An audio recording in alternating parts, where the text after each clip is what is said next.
આ તરફ ઈડરના વલાસણા હાઈવે પર દારૂની રેલમછેલ જોવા મળી રહી છે। પોલીસે પીછો કરતા દારૂ ભરેલી કાર પલટી હતી અને દારૂની હેરાફેરી કરનાર શખ્સ કારમાંથી કૂદીને ફરાર થઈ ગયો હતો।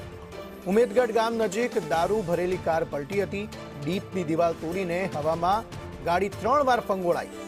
પોલીસે પીછો કરી દારૂ ભરેલી ક્રેટા કાર ઝડપી પાડી છે। દારૂ બિયરની બોટલથી હાઈવે પર દારૂની રેલમછેલ જોવા મળી।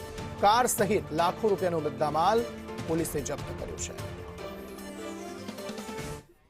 હિતેશ રાવલ લાંગે વધુ માહિતી આપી રહ્યા છે। હિતેશ, જણાવશો શું વધુ વિગતો? જી અંકિત, સાબરકાંઠાના ઈડર વલાસના હાઈવે પર દારૂની રેલમછેલનો મોટો ભાંડો ફૂટ્યો છે, જ્યાં રાજસ્થાનથી ગુજરાતમાં બે મોંઘી કારમાં ભરીને ભારતીય બનાવટી અંગ્રેજી દારૂનો જથ્થો લવાતો હતો।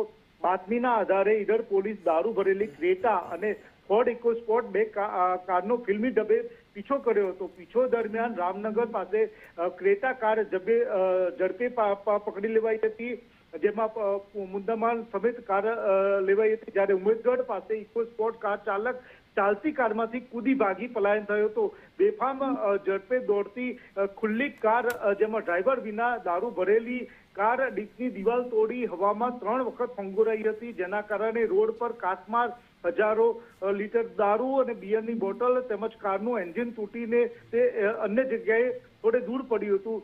જી, મોડી રાત્રિના સમયે વાહન વ્યવહાર ઓછી હોવાથી મોટી જાનહાની ટળી હતી। ઈડર પોલીસ બે કાર સહિત લાખો રૂપિયાનો મુદ્દામાલ જપ્ત કરી આગળની તપાસ શરૂ કરી હતી। જ્યારે દારૂની હેરાફેરી કરનાર શખ્સો હજી પણ ફરાર છે। ચાપતા બંદોબસ્ત છતાં સરહદ પરથી દારૂ હેરાફેરી યથાર્થ હોવાનો ગંભીર ભાંડો ફરી એકવાર બહાર આવ્યો છે। આભાર સમગ્ર માહિતી આપવા માટે।